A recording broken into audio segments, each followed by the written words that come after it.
Bonjour mes délicieux papillons, petite vidéo pour notre défi de 365 jours.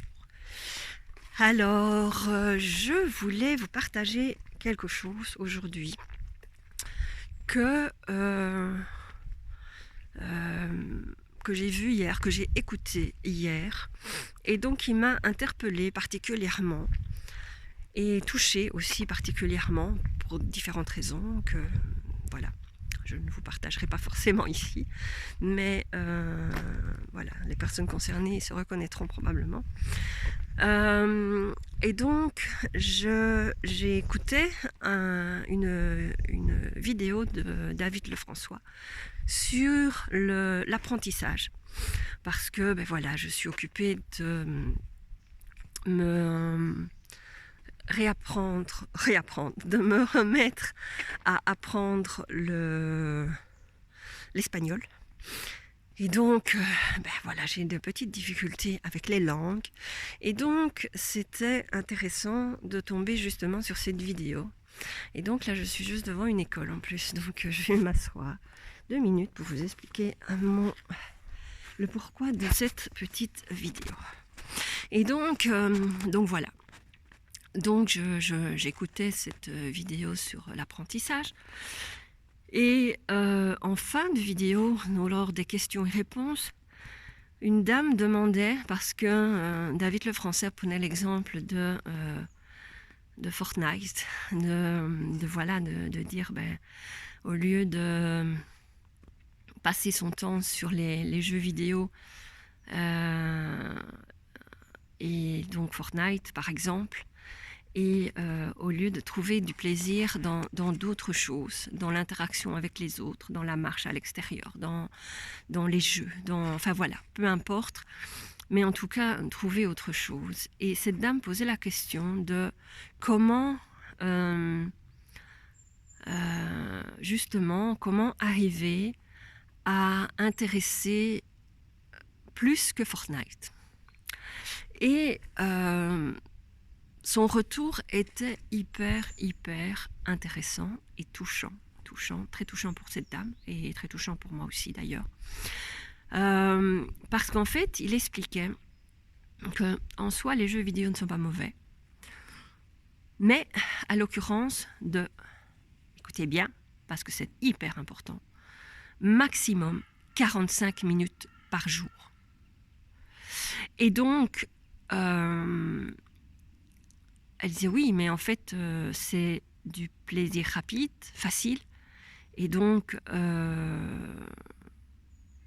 du plaisir immédiat.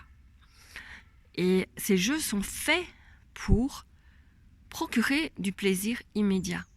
Et donc, pour être directement, nos hormones du plaisir soient activées directement et entretenues, parce que le jeu en lui-même amène dans cette excitation permanente. Et donc, on devient drogué. C'est pire, et là c'est moi qui le dis, c'est pire que la cocaïne. C'est vraiment de la drogue dure, parce que les enfants n'ont plus de contrôle. Ils ne peuvent pas s'arrêter, parce que c'est du plaisir immédiat et total. Et donc, l'explication, enfin voilà, cette dame disait oui, mais comment donc arriver à... Et elle disait même que son enfant était mal, était très mal, et avait même des pensées suicidaires. Et donc, David disait, alors ici et maintenant, là où ça en est, votre enfant a besoin d'avoir du plaisir. Mais autrement, alors de un, c'est le sevrage total des jeux, parce que c'est, comme je vous ai dit, une drogue dure. Le seul moyen de couper et d'arrêter ce genre de drogue, c'est le sevrage total. Donc c'est plus de jeu du tout. Fortnite, confisqué. La PlayStation ou Xbox ou peu importe, je ne sais pas, voilà, je ne suis plus au fait des noms de ces boîtes de jeux, mais confisquée et mise sous clé et jeter la clé, peu importe, enfin voilà, mais en tout cas confisquée et sevrage total.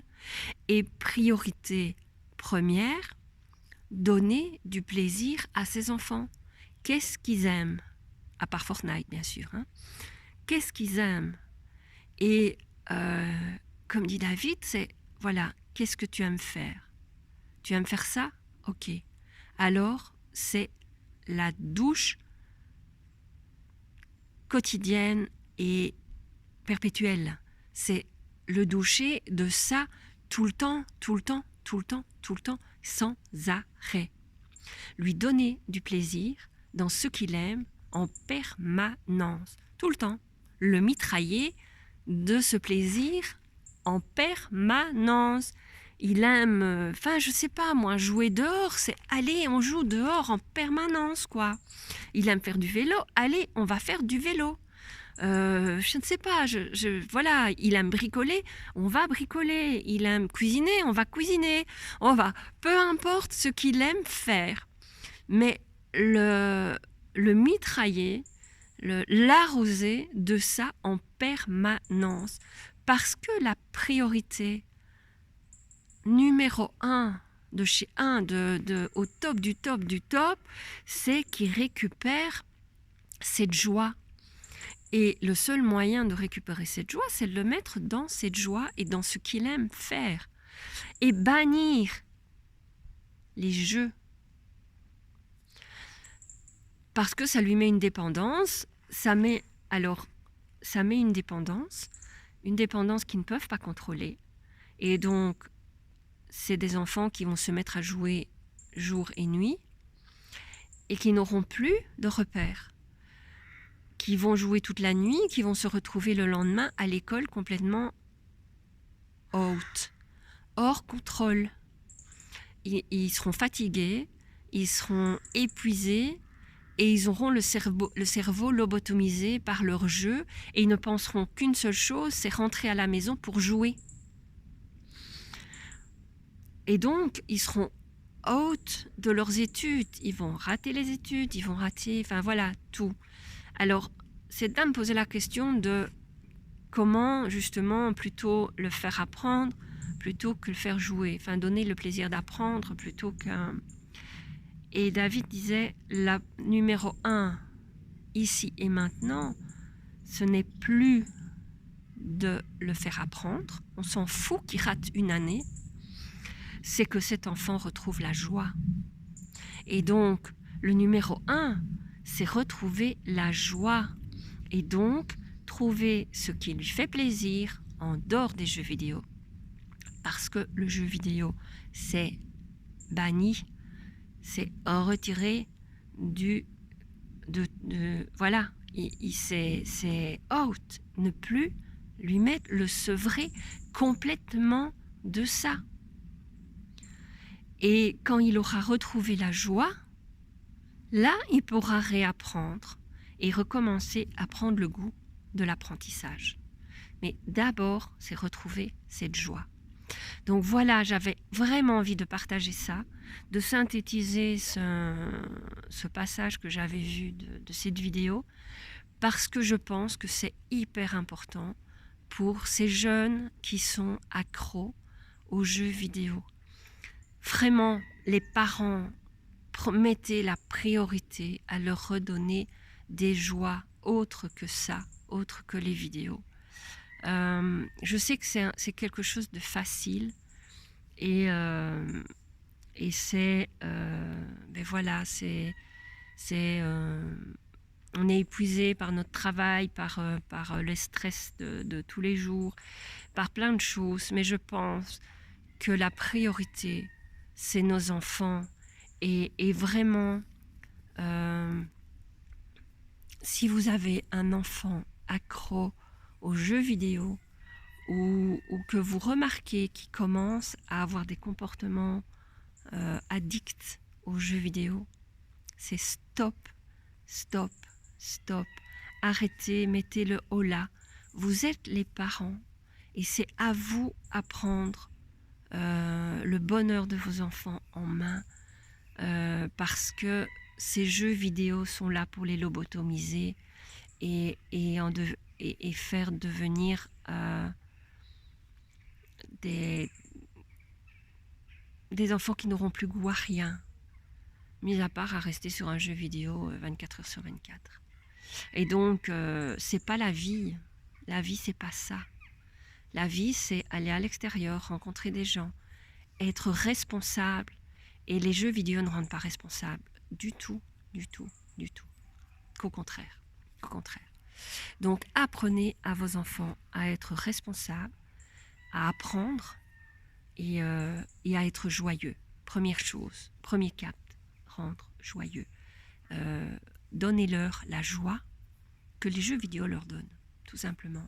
Réapprenez-leur les joies simples, sans prise électrique. Débranchez l'appareil, parce que ça les rend bêtes et méchants. Donc voilà ce que j'avais envie de vous partager, qui n'a pas grand-chose à voir avec ce défi, quoique peut-être quand même. Je pense que c'est important et c'est quelque chose de primordial pour l'avenir de nos enfants. Donc je vous embrasse et prenez bonne note de tout ça parce que c'est hyper important.